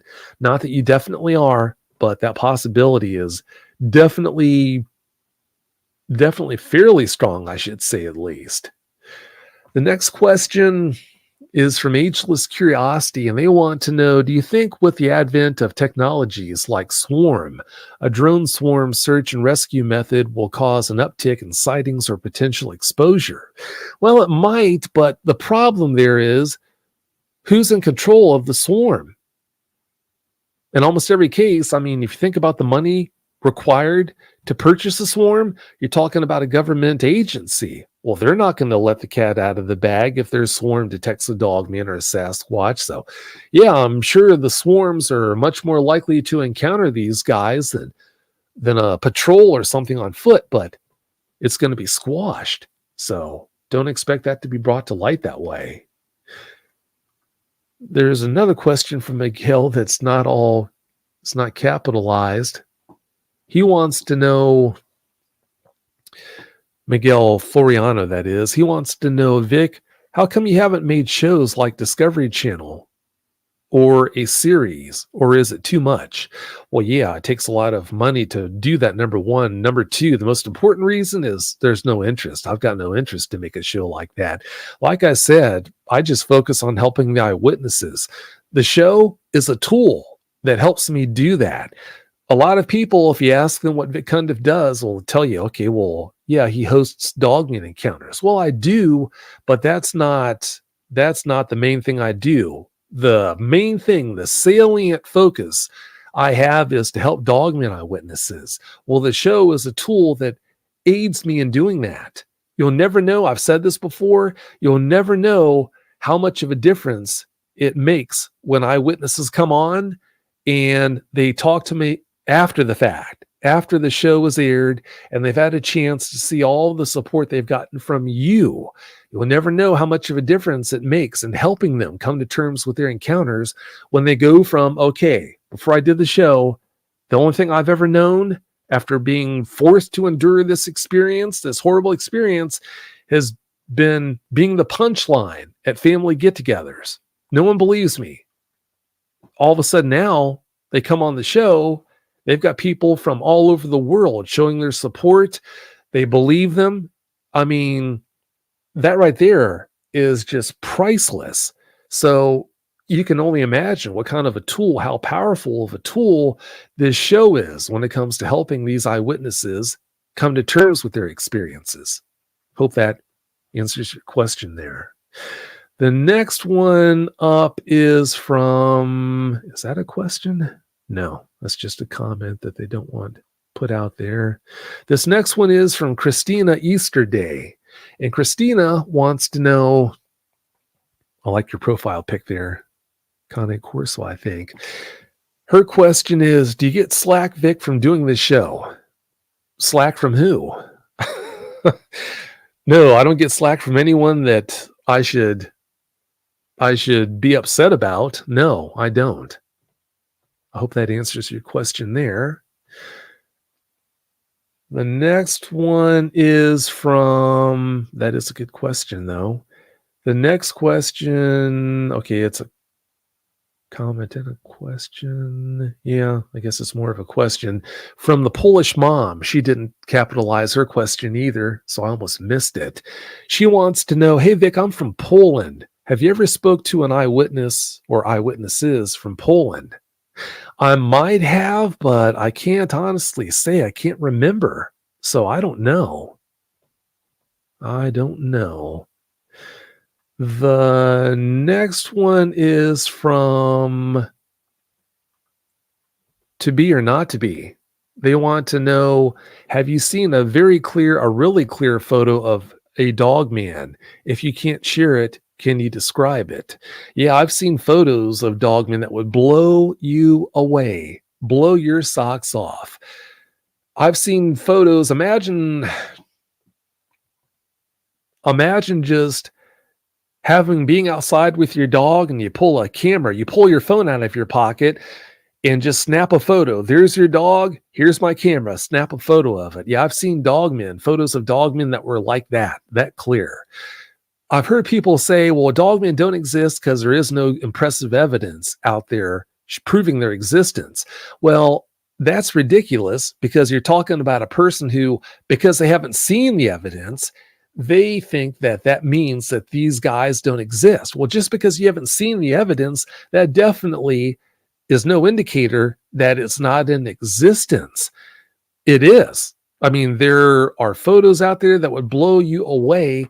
The most impressive evidence by far and away, because it's so easy to fake a photo, the most impressive evidence by far that's ever been shared with me was a video. And I've talked about this before.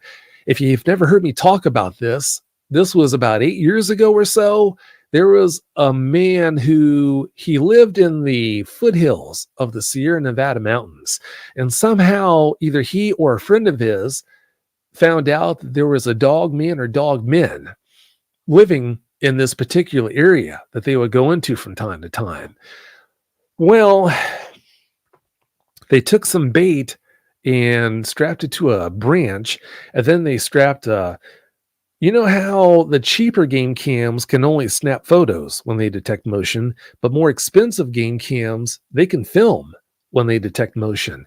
Well, they strapped a more expensive game cam to a tree trunk, set it to film when it detected motion, and sometime after doing all this, setting this up, maybe it was later that day, maybe it was a day or two after that, in broad daylight, you see a Dogman moving from left to right into view.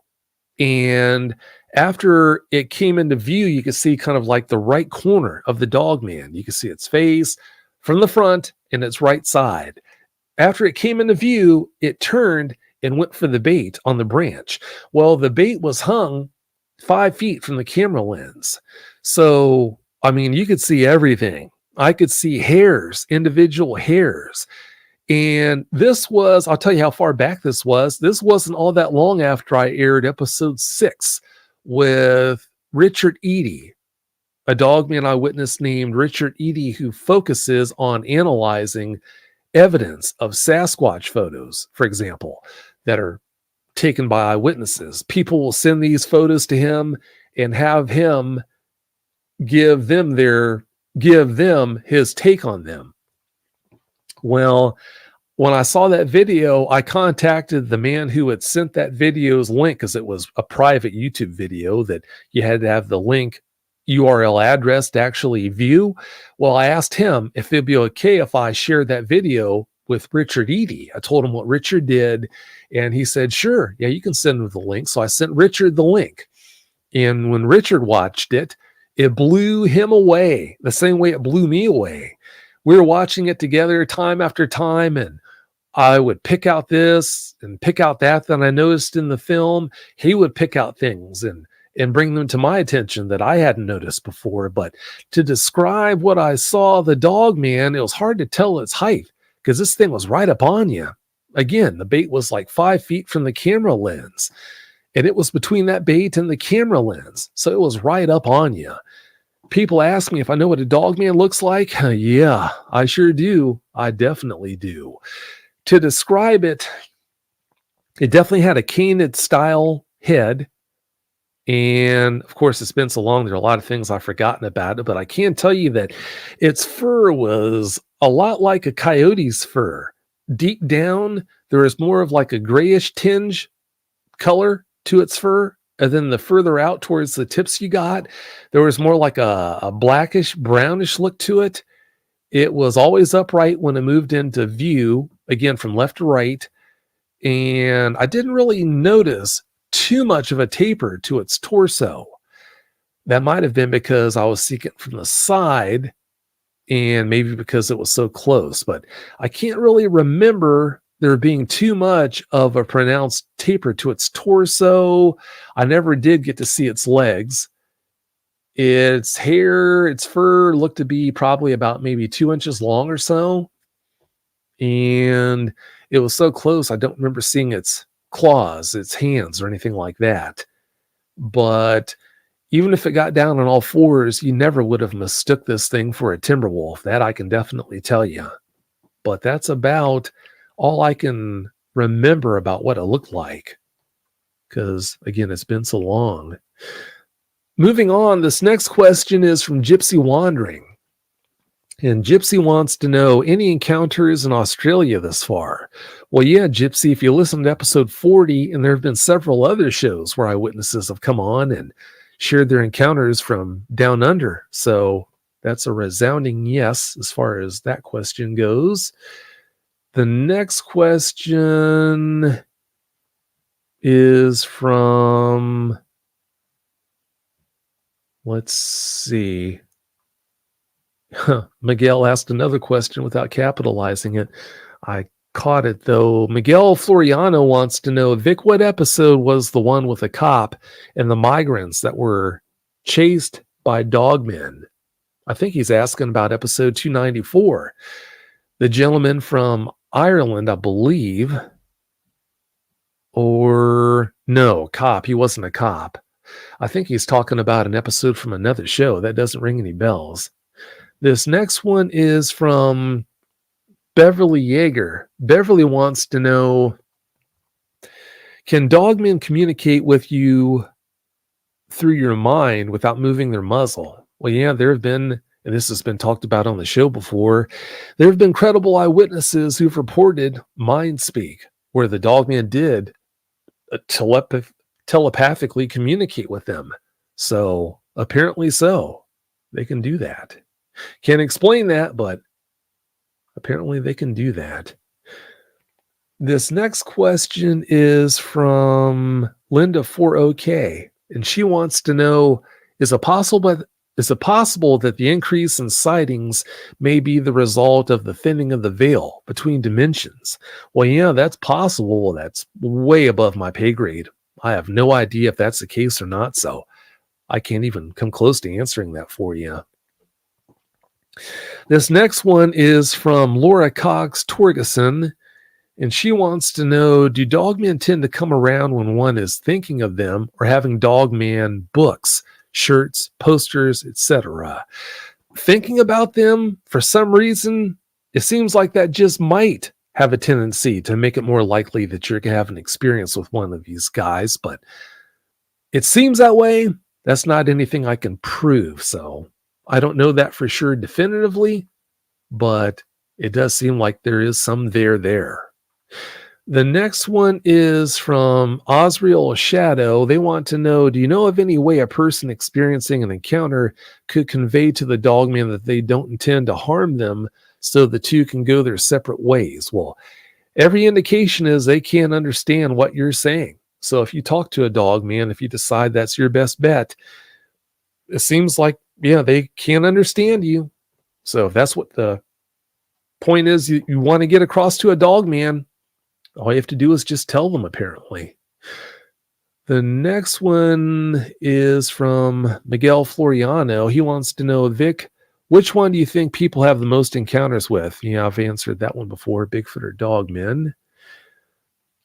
And Glenn, yeah, that's right. My paranormal themed show is called My Paranormal Experience, not My Paranormal Encounter.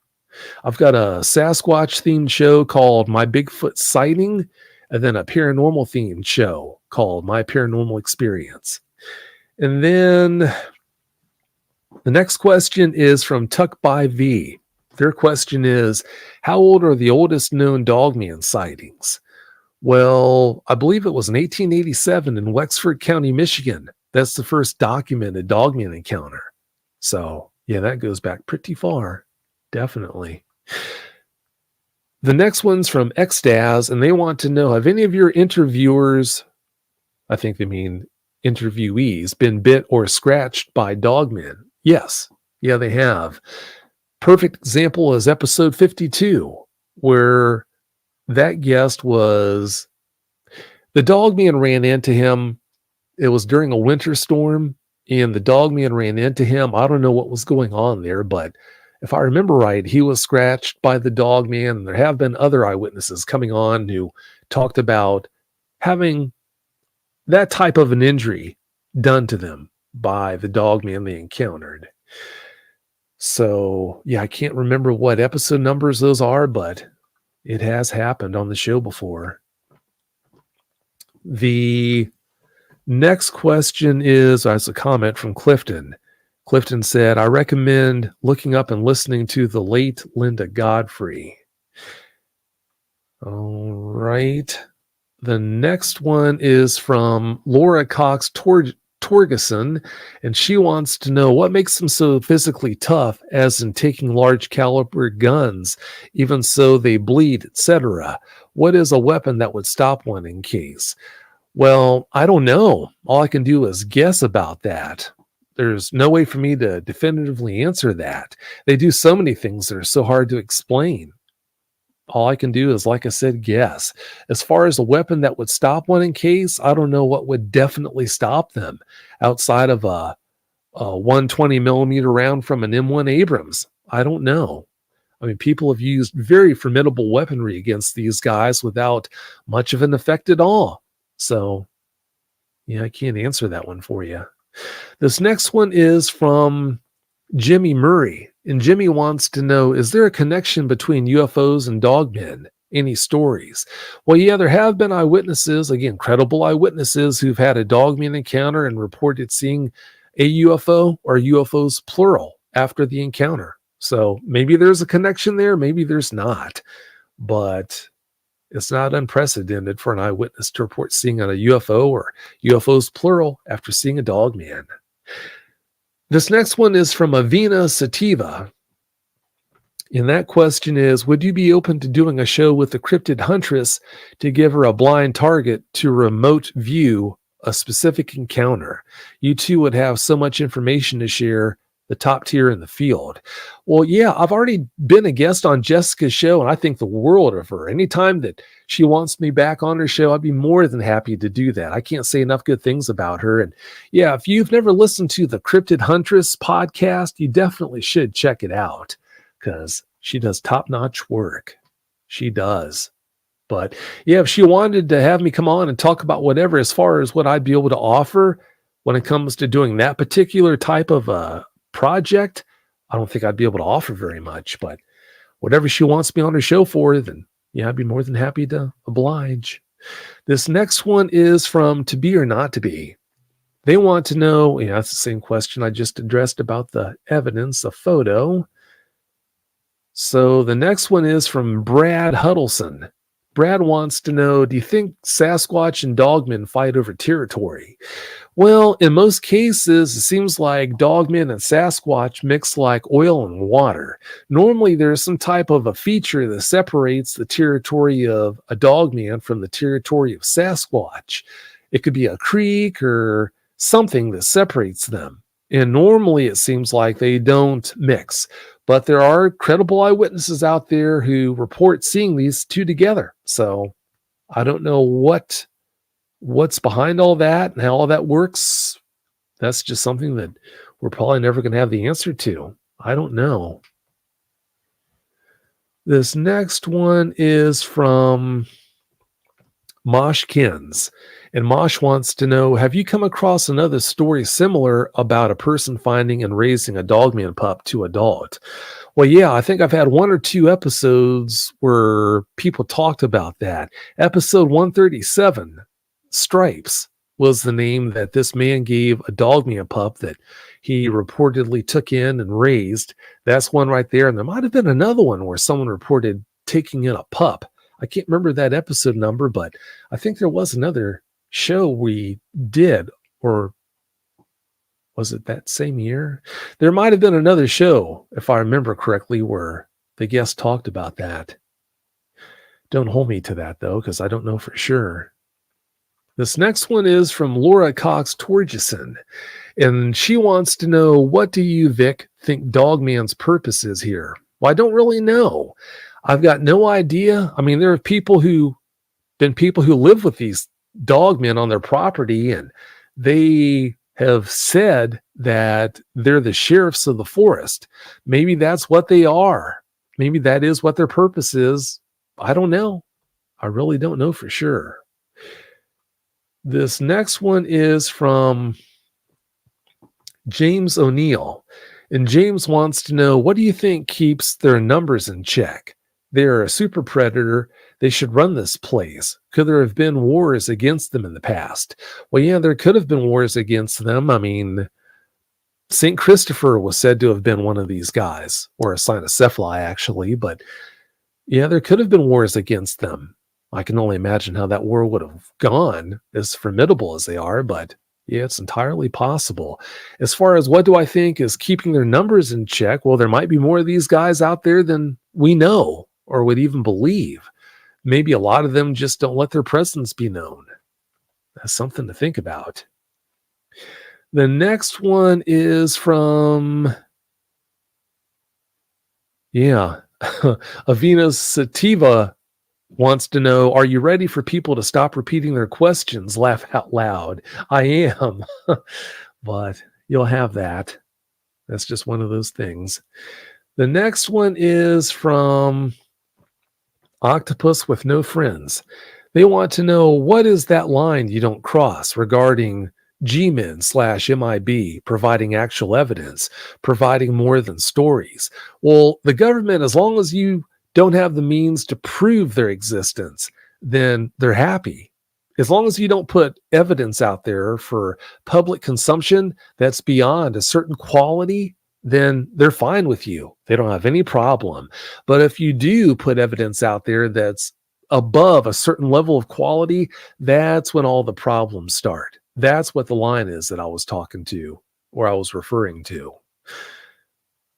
The next one would be from Caitlin McLeod. She wants to know, Vic, what do you think could happen if these creatures came out of the woods and decided to confront mankind? Well, that wouldn't be pretty. Would it be the end of mankind?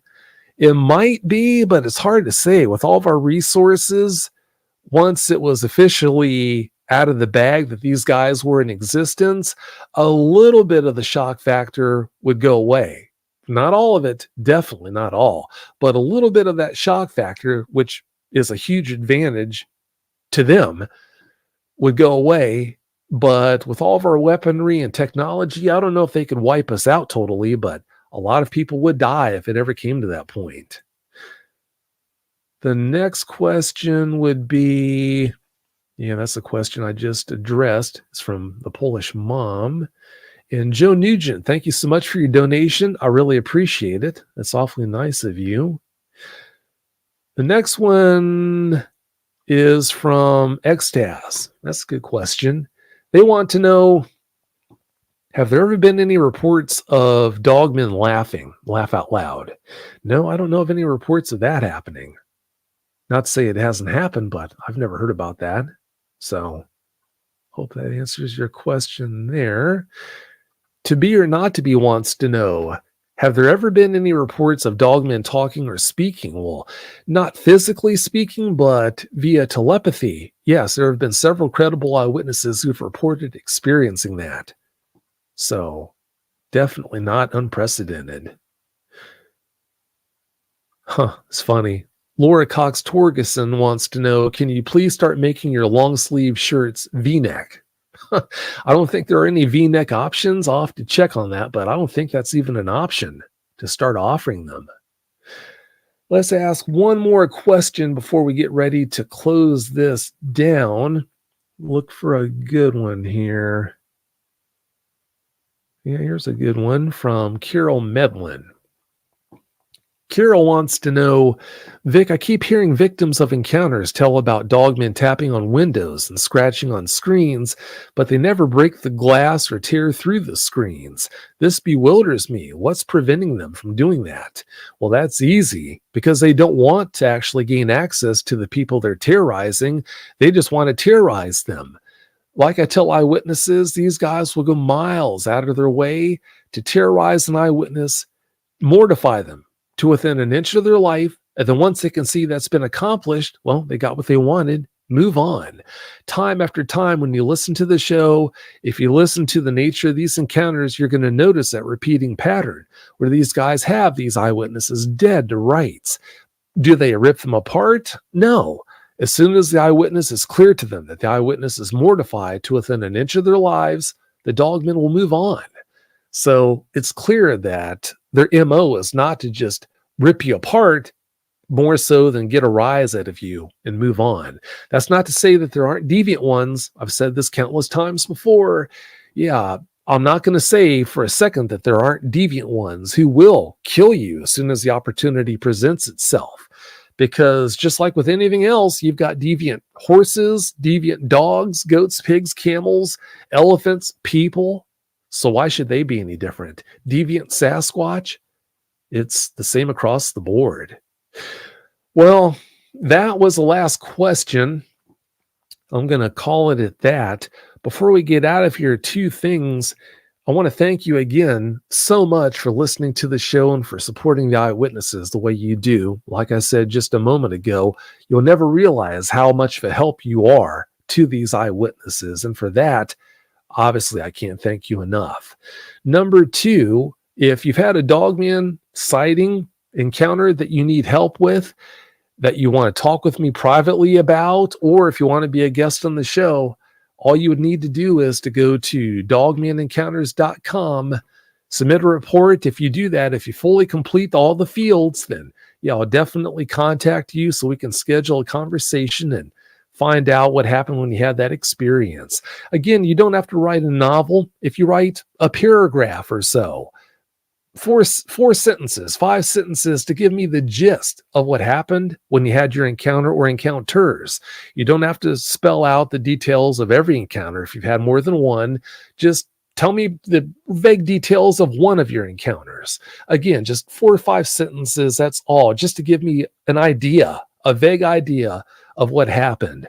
And if you do that, then yeah, I'll contact you. We'll schedule a conversation and I'll find out the nature of your experience, and hopefully I can help you feel better about it. If you want to be a guest on the show, like I said, then yeah, we can always do that as well.